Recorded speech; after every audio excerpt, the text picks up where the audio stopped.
Hey guys, how's it going? Tyler here. I am the owner of TGK Motorsport, and on today's video I'm going to be demonstrating how to install our dump box on your C7 car. Now this product will work on all C7 cars, A6, A7, S6, S7, RS7, and RS6. Now the A7 and A6s in the United States, I don't believe came with factory air ride. They do overseas, and we do ship international. So if you do have one of those cars, this will work on yours as long as you have factory air. So what this box does is it works in conjunction with the factory air ride. So it will keep all your drive select settings. So whatever height that you have your car set at, this will work with it. All this does is air out your suspension. It does not allow you to change your ride height. It's for you go to like a show, you hold the button down, your car will air out, you leave it. As soon as you turn your car back on, your car will sense that it's too low and it'll automatically raise your car back up to the height that you have it preset. Now we do sell lowering links that you can get on the website, which I'll leave in the description below. Those will allow you to adjust your ride height. This will not. When you order this box, this is what you're gonna get. You're gonna get the box, you're gonna get the wiring harness, you're gonna get 10 feet of airline, you're gonna get 4 push connector T-fittings, 2 remotes, and I'm gonna supply the cutters to cut your airlines because you have to make sure that the airlines are cut square. So now we're going to show you how to install this. It's super simple. All you need is a T30 Torx and a 10mm. That's it. You don't need anything else. So to get this started, we are doing this on an S6. The S7 is pretty much exactly the same. It's just you got a trunk instead of a hatch. So first we need to get all the insides out. We need to remove the spare tire, some little trim pieces for this install. So we're going to get on that.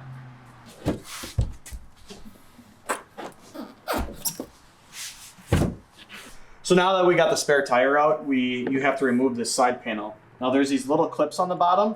If you turn them, they pull right out. You have to do it to both sides. And then once you have that, you can grab this and pull it out. And then there's a little clip here and you just remove like the rear cigarette outlet. We tap into the rear fuse panel here. The kit comes with a fuse. And what that does is you basically just pull a fuse on, you put the old fuse in the bottom slot, and you put it back in the same slot, and that's how you get your power.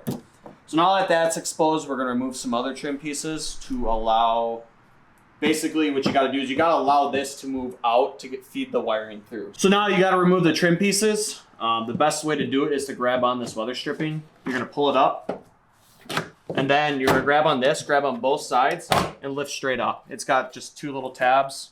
And there's a bunch of tabs underneath. So as long as you just pull straight up, and this will come right out. So now that that's out, you got to remove this tie down. It takes a T30. You just put the T30 in, spin it out. This will pop right out. This little trim piece needs to be popped out to allow for movement. So you just kind of just grab it and it just pops right out, and you just leave it hang like that. Next, there's 2 clips on this piece. There's like one right here and one right here. I found the best to kind of just pull straight out. Now you expose the channel in here to feed the wires through for the box. So I sent along a pre-made harness. I basically loomed the whole thing. I used waterproof Deutsch connectors. So basically what you do is you take your harness. I found the easiest way is to feed it from the bottom side in and not from the fuse box out.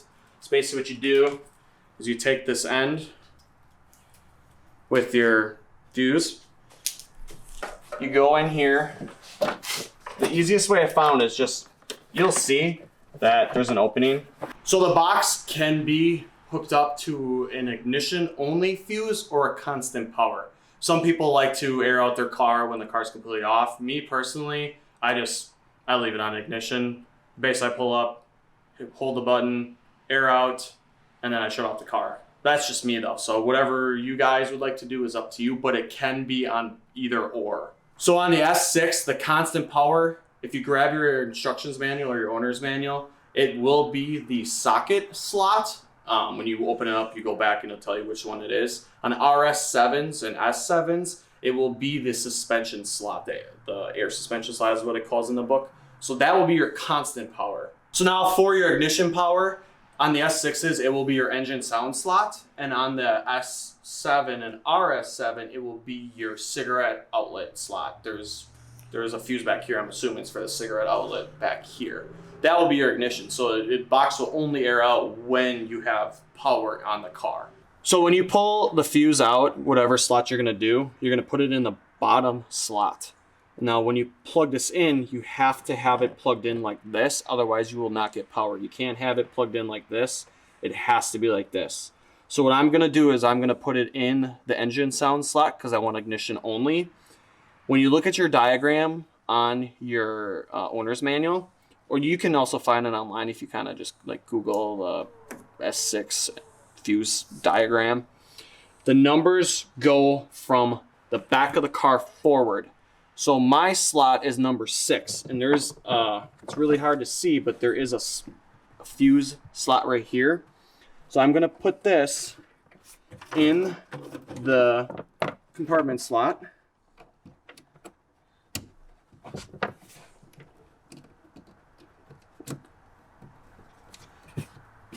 So now this part is done essentially.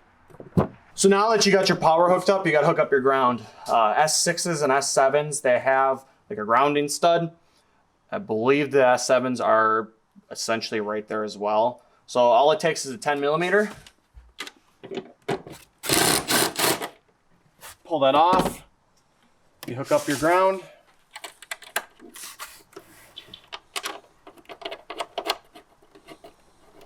Put your ground back on. Now your wiring harness is essentially hooked up. So now you have the wiring harness on, you need to test this to make sure you hooked it up right. So basically what you do is you just take your wiring harness and you just clip it in. Now, since I have an ignition only, I'm just gonna go turn on accessory on the car and I will test the box when I get back. So now you basically just press the button, you should hear a click in this box. Just like that. So now you know your electrical's all hooked up right, and we'll proceed to the next part. So now is probably the most nerve-wracking part for anyone.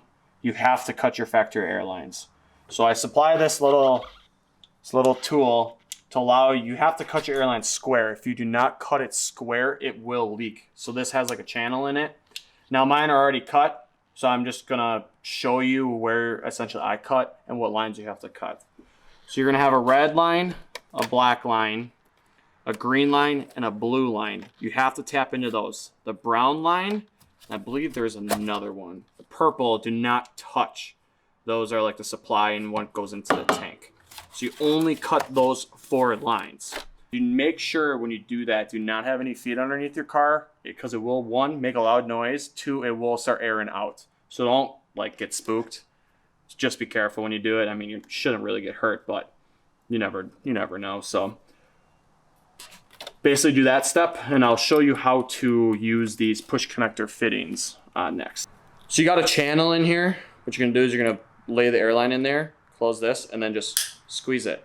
Now it will cut this square, because if you do it with like side cutters or anything, you might be at a point, and when you push it in here, it won't seat it fully, and you'll get an air leak, and then you'll probably wake up, your car will be aired out in the morning when it shouldn't have been, etc. So now that you have these, all you do is you just push it in, and it should kind of feel like a little click. You won't be able to hear it, but now your airline's secured in this fitting. To remove it, you just push the airline in, push the end of the fitting in, and it comes out. Push the end of the fitting in, comes out. Basically, that's what you're gonna do in your trunk is when you install these. So now that you got these fittings cut, you can kind of put the box wherever you want. Some people mount it on here, but I have an amp for my sub here, so I can't really mount it there. You could get double-sided tape and mount it right on top of this if you really want to. I don't know if the tire will fit there. It does fit here, and the box does fit here. I know on some Bang & Olufsen systems, this car does not have Bang & Olufsen. You have your sub right here for some reason on the S6s. So the box is small enough, it should be able to fit like in between or underneath it. So now I send along 10 feet of airline. I just kind of pre-cut mine. Make sure that these lines are not kinked. They cannot be kinked. So when you cut them, leave a little access, push it in, push it in. So basically you just push it into your T-fitting like so. Probably hard to see.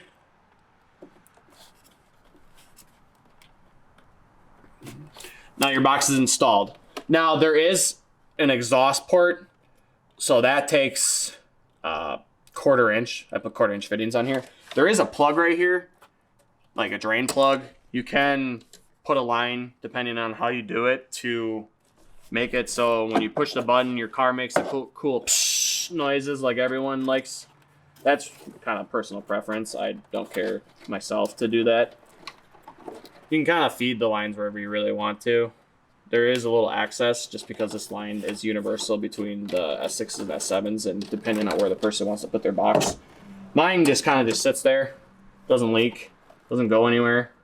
You can, like I said, you can use double-sided tape and put it there, but me personally, I've always just let it sit there. So now basically your box is installed. So from there, you will be turning on your car.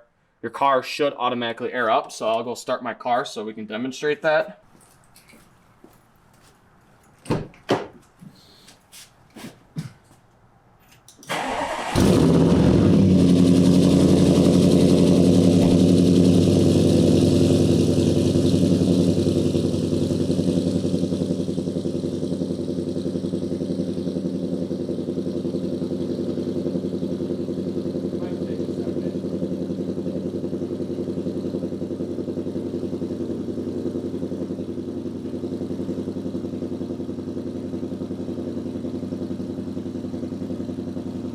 So typically when you turn your car on, mine didn't have any air in the tank. Typically when you air out, your tank itself does not empty out. So when you started, your car might do like a little jump, and then it will kick on the compressor to raise the front up to match the rear. Now it will take a little bit longer depending on your ride height. If your ride height is stock, it's gonna take a little bit longer. Audi uses like 4mm Airlines, which is absolutely tiny. I mean, if you look at it's kind of hard to see, but on here, you got to force air to lift up your car through this little airline. So typically, the raise is about like 15 to 20 seconds. If you haven't driven your car, you're more likely able to drive after your cold start kicks down. That's what I normally do whenever I air out. But yeah, it will automatically raise yourself up when you start your car. You should not get any error codes. You'll get a raising suspension on your dash, but that's just telling you that the compressor kicked in. And now as soon as your car goes up to regular height, it will automatically shut off.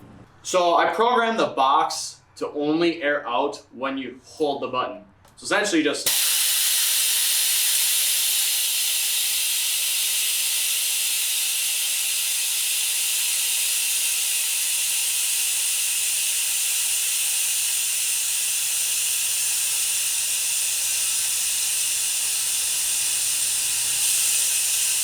when you hear that next noise, that means the tank is starting to empty. Now, because I have ignition, the compressor's kicking on, the car's gonna try to air up, so basically all I do is I just go. Turns your compressor off. Now, like I said, you can put it on constant power, where you can, because it's not gonna do anything now, but if on constant power, I can just stand here and fully air it out, and then your car is aired out. So after you got the box installed, you basically you reassemble your car, reverse how you take it apart, you put the panels in. The last part I would put on though is the trim here. You need to have this piece on.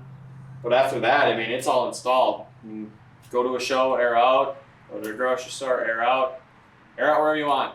If you want to do that whole TikTok thing where you park perpendicular at the gas pump, more power to you, go air out. Thanks for watching. If you have any questions, feel free to reach out. The link will be in the description for everything, so see you in the next one.